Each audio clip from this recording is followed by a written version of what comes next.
ఈ IVRS calls వెనక ఉంది ఎవరు, సరే ఎవరో ఒకరు ఉన్నారు ఉండి చేపిస్తున్నారు, అది పక్కన పెడితే సంవత్సర కాలంలో అసలు ఏమీ చేయలేదు, కూటమి ఫెయిల్ అయింది, జగన్మోహన్ రెడ్డి గారు 2 సంవత్సరాల కాలంలో ఇచ్చిన హామీలను అమలు చేస్తాడని చెప్పేసి ఎమ్మెల్సీ గారు చెప్పారు. అంటే ఎలా ఉందంటే వైసీపీ అధికార ప్రతినిధి మాట్లాడింది, మరి అన్నీ చేస్తే ప్రజలు ఎందుకు ఓడించారండి? ప్రజలు అంత ఘోరంగా ఎందుకు ఓడించారు అంటే వీళ్ళు విశ్లేషణ చేసుకోవటం లేదు. వాటం ఎందుకు వచ్చింది అనేది విశ్లేషణ చేసుకోవటంలే. 24 ఎన్నికల ముందు వేసిన సీడీలే ఇప్పుడు వేస్తున్నారు. అయిపోయిందండి, ఆ సీడీలకి టైం బార్ అయిపోయింది. ఎవడు నమ్మే స్థితిలో లేరు ప్రజలు, ఆంధ్రప్రదేశ్ ప్రజలు. మీరు వాస్తవాలు తెలుసుకోండి, పరిశీలించుకోండి, ఆత్మ పరిశీలన చేసుకోండి. మీ పని మానేసి కూటమి మీద మళ్ళీ సేమ్ అవాకులు చెవాకులు మాట్లాడితే దానివల్ల మీకేం బెనిఫిట్ జరగదు.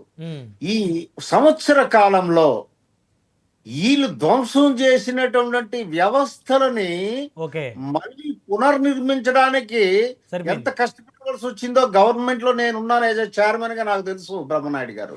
అయితే మీరు ఈ పాయింట్ లేవనెత్తారు కాబట్టి జస్ట్ ఒక సింగిల్ లైన్ లో, అంటే వాళ్ళు ఏమి ధ్వంసం చేశారు, దాన్ని ఏమి మళ్ళీ రీకన్స్ట్రక్ట్ చేసింది ఈ ప్రభుత్వం అనేది చెప్తారు సార్? ఇప్పుడు అలా చెప్పాలని అంటే 99 లో 1 అవర్ చాలదు నాకు. ఓకే ఓకే సార్, ఓకే 12 గంటలు 24 గంటలు పెడితే మళ్ళీ దాని మీద ఇంకో చర్చ పెట్టుకుందాం. అయితే వీళ్ళు పోలీసు వ్యవస్థను నాశనం చేశారు, ఇండస్ట్రియల్ పాలసీని నాశనం చేసేశారు, అగ్రికల్చర్ నాశనం చేసేశారు, శాండ్ పాలసీని నాశనం చేసేశారు, హెల్త్ పాలసీని నాశనం చేసేశారు. ఇవి కొన్ని ఎగ్జాంపుల్స్ మీకు చెబుతున్నాను. ఇక చెప్పుకుంటూ పోతే నాకు కంఠం కూడా ఎగిరిపోద్ది. వీళ్ళు ఇంతలాగా ధ్వంసం చేసి పాడేశారు ఆంధ్రప్రదేశ్ని. మేము ఎంతసేపు మేము అది చేసేసాము, మేనిఫెస్టో 98% అమలు చేసేసాము, మన బొగ్గ మనం ముద్దాడుకోకూడదండి. ప్రజలు మీకు తీర్పిచ్చారు, మీకు పనికిరారు, చేతగాని వాళ్ళు పరిపాలనకని. ఇప్పుడు కూటమి ప్రభుత్వం మీద అనేక ఆశలతో ఉన్నారు.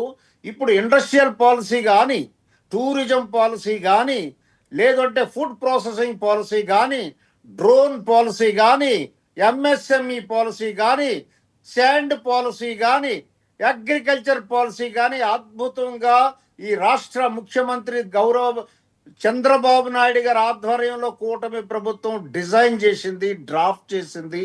వికసిత ఆంధ్రప్రదేశ్ 1947 దిశగా నడుస్తుంది. ఇది చూసి మీకు మంటేస్తే మీ కడుపులో మంట ఉంటే ఎసిడిటీ అవుతుంది, తర్వాత అల్సర్ కింద కన్వర్ట్ చేస్తుంది తప్ప ఏం ఉపయోగం ఉండదు. ఇది ఒకటి. రెండవది, మీరు యాక్చువల్గా డిబేట్ చేశారు ఎంఎస్ శివరామరెడ్డి గారు తెలివితేటలుగా. డిబేట్ ఏమిటి అని అంటే ఐవీఆర్ఎస్ కాల్స్ ఎవరు, అసలు సర్వే ఏంటి, ఈ సర్వేలు ఎవరు చేస్తున్నారు, అసలు ఎవరికి చెప్పారండి సర్వే చేయమని? ఎవరికి అవసరం అండి సర్వే చేయమని? ఎవరికి నచ్చినట్టు వాళ్ళు చేసుకుంటున్నారు. ఎవరికి అవసరం అంటే ఇప్పుడు ప్రతిపక్షాలకే అవసరమా? అంతే కదా శివశంకర్ గారు. అధికారం దిగిపోయి 1 year అయితే వీళ్ళు ఉండలేకపోతున్నారు. చిన్న ఆడుతుంది. ఎందుకంటే వీళ్ళు చేసిన పాపాలన్నీ బయటకు వస్తున్నాయి. వీళ్ళు చేసిన పాపాలన్నీ బయటకు వచ్చి ఒక్కొక్కరికి వాస్తవం అర్థమవుతుంది, పరిస్థితులు అర్థమవుతున్నాయి. కాబట్టి ఎంత వేగం అధికారంలోకి మళ్ళీ వెళ్ళిపోవాలి అన్నటువంటి కాంక్ష, అన్నటువంటి దురాశ ఎక్కువైపోయి సర్వేల్లో ఏం శాంక్టిటీ ఉందండి ఆ సర్వేల్లో? ఏమంటే 24లో కేకే సర్వే 98%, ఇవన్నీ చెబుతున్నారు మీడియా వాళ్ళు కూడా. మీడియా వాళ్ళకి ఇది కూడా అర్థం కావాలండి. 24 కేకే సర్వే ఏపీలో సక్సెస్ అయితే తర్వాత హర్యానాలో ఏమైంది, మహారాష్ట్రలో ఏమైంది, కర్ణాటకలో ఏమైంది, ఇవైతే పరిగణలోకి తీసుకోరు మీరు. ఏ కేకే సర్వే పెద్ద దైవం సంబూతులా? ఏం కాదు, అంతకుముందు ఆరామస్థాన్ సర్వే ఎగ్జాక్ట్ గా ఆయన చెప్పాడంటే జరిగిద్ది అన్నారు. పాపం ఆయన వైసీపీ ప్రభుత్వం ఏర్పాటు చేస్తాడన్నారు, డమాల్ ఉంది. మీరు వినండి, నన్ను డిస్టర్బ్ చేయకండి ఫ్లోని. వైసీపీ వాళ్ళు అడిగారంట కూటమిలో ఎవరు నాయకుడైతే మంచిది అని. వైసీపీలో ఉన్న కార్యకర్తల నాయకులు అడిగారట. ఇదేమైనా పిచ్చండి, పిచ్చా వెర్రే శకాలే? కూటమిలో ఎవరు నాయకులు ఉండాలని అడగడం వైసీపీ వాళ్ళని అడగడం ఏంటి? ఆ సర్వేకి ఏం ప్రామాణికం ఉంది? ఒత్తి ఇది ఎవరు చేయిస్తున్నారు, ఎందుకు చేయిస్తున్నారు, దీని ఇంటెన్షన్స్ అన్ని ప్రజలు గమనిస్తూనే ఉన్నారు. ఇప్పుడు ప్రజలు అవి పట్టించుకునే స్టేజ్లో లేరు బ్రహ్మనాయుడు గారు. ఇప్పుడు అభివృద్ధి పరుగులెడుతుంది. ఇప్పుడు ఏదైతే మూల పెట్టారో అమరావతి, పోలవరం, ఇండస్ట్రియల్ పాలసీ కానీ అన్నీ కూడా ఇప్పుడు పరుగులెడుతున్నాయి. రోడ్లన్నీ చక్కగా ఉన్నాయి. గతంలో ఏం చేశారు మీరు? మాట్లాడితే మేము ఆ పథకాలు ఇచ్చాము, ఇది ఇచ్చాము, అది ఇచ్చాము అన్న ఇన్ఫ్రాస్ట్రక్చర్ కొలాప్స్ చేశారు. ఎవరు వస్తారండి? ఫారిన్ ఇన్వెస్టర్స్ ఎవరు వస్తారు? ఇండస్ట్రియలిస్ట్ ఎవరు వస్తారు?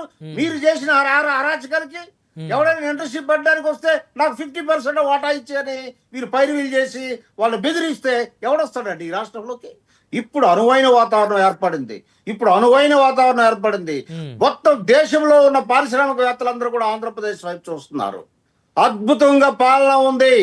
ఎవరు మీకు యాక్సెప్ట్ చేసినా చేయకపోయినా ప్రజలు గమనిస్తున్నారు. అద్భుతంగా ఉంది. ఏమంటారు? అది ఇవ్వలేదు, ఇది ఇవ్వలేదు. ఈ సర్వేలు ఇప్పుడే ఎలక్షన్స్ ఉన్నాయా? ఇదంతా ట్రాష్, బుల్షీట్. వీటికి మేము అసలు కనీసం ఆలోచించే అవసరం లేదు. రైట్, మళ్ళీ వస్తాం సార్ మీ దగ్గరికి. మొదటి రవిచంద్ర రెడ్డి గారు ఉన్నారు బీజేపీ నుంచి. రవిచంద్ర రెడ్డి గారు నమస్తే అండి.